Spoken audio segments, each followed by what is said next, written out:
Em meados do século XV, um aumento na produção de desenvolvimentos matemáticos ocorreu em um período chamado Renascimento. Matemática, uma forma de arte.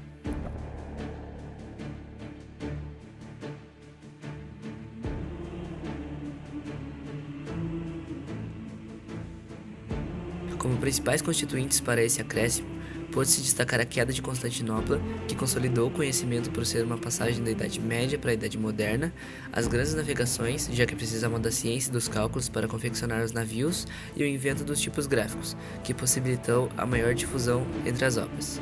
Como consequência disso tudo, o estudo das equações assumiu a característica de matemática aplicada, sendo utilizada em áreas como a arte, a óptica, a mecânica, a cartografia e a contabilidade. Anterior a essa mudança, eram usadas apenas para o comércio e para explicar as escrituras dos números. Matemáticos da época, como Niccolò Tartaglia e Ludovico Ferrari, contribuíram para a resolução das equações cúbicas e quadráticas, mas somente em 1545 Girolamo Cardano resolve essas equações em um livro publicado por ele chamado Ars Magna, constituindo um marco importante para os algebristas. Médico e jogador, Cardano dedicou boa parte de sua vida ao estudo da álgebra e às raízes negativas, que eram chamadas por ele de fictícias, mas quem finalizou seu trabalho foi Bombelli, trazendo o conceito de imaginários. Grandes pintores se consagraram nesse período, sendo eles Leonardo da Vinci, Sandro Botticelli, Michelangelo, Filippo Brunelleschi, entre outros. Esse último, além de pintor, era escultor, arquiteto e matemático, dedicando-se ainda mais na área geométrica.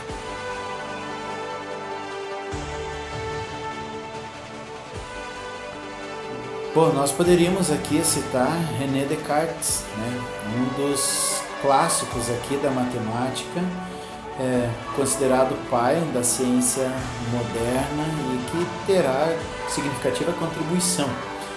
Mas há um cidadão chamado John Napier.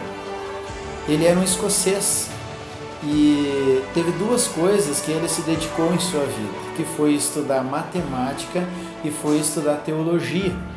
Ele era um escocês, portanto, e se dedica para essas duas áreas. Agora, o que me chama a atenção, de fato, nele, é o fato de nós estarmos vivendo numa era relativamente nova, de conceitos novos, com quebras de paradigmas que estávamos trazendo da Idade Média. Então você começa a mudar a tua cosmovisão de mundo dentro da ideia de teocentrismo agora para antropocentrismo. É uma cosmovisão diferente. Mas no caso do Napier, ele vai estudar sim matemática, vai estudar teologia e nós não entendemos, não conseguimos ver claramente essa junção entre a teologia e matemática no Renascimento, ou teologia e ciência. E o Napier parece fazer alguma coisa nesse sentido. Então é um homem que estuda teologia, é um homem que estuda matemática e, portanto, ele era, digamos que, a favor da ideia de Deus, da ideia teocêntrica, Ele, inclusive, vai apoiar a reforma protestante, era um dos reformadores do conceito protestante. Então, é um dos nomes importantes dentro desse conceito da matemática que vale a pena ser analisado, ser estudado, e é um nome que nós quase não vemos no nosso dia a dia, nos nossos estudos, ele é pouco falado. Como eu falei, poderíamos citar René Descartes, Mas René Descartes todos nós estudamos em filosofia, sociologia, em história, em matemática. Então esse nome John Napier é um nome importante a ser analisado, a ser estudado. De fato, o Renascimento foi uma época de transição do período de feudalismo para o período de capitalismo. Sendo assim, a matemática foi tomando espaço por ela ser necessária nas contagens dos produtos e em todos os estágios da venda.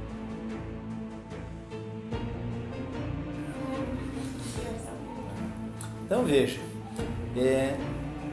qualquer uma dessas áreas, a arquitetura, a questão artística e a questão comercial, elas obrigatoriamente exigem matemática. A matemática ela vem como resultado.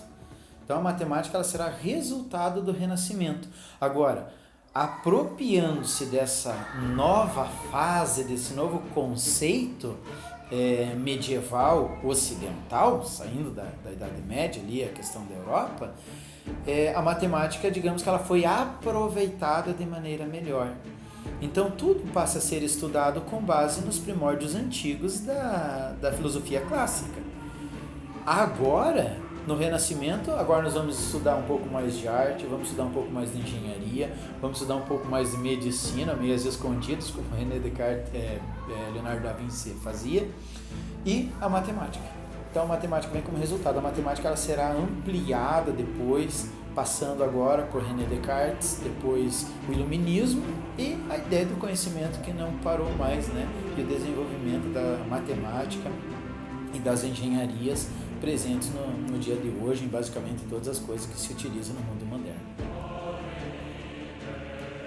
Como já dito, a matemática veio como uma consequência do Renascimento, pois esse período exigiu o entendimento dessa arte. Quando se estuda a arquitetura e até a própria arte dentro do Renascimento, ela envolve os conceitos de matemática por demandar muitos ensinamentos com números. Tudo depende de uma regra básica, a matemática.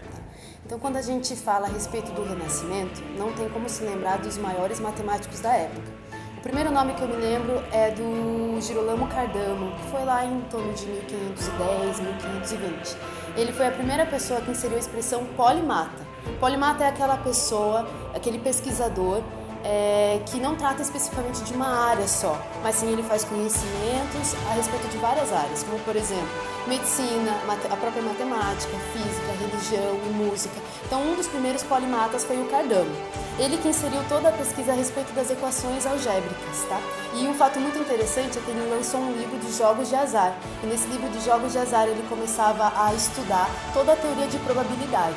Então tá aí, nesse início do Renascimento, algo muito importante. Portanto, a matemática, antes do Renascimento, era usada apenas para simples cálculos de contabilidade, nada muito aprofundado.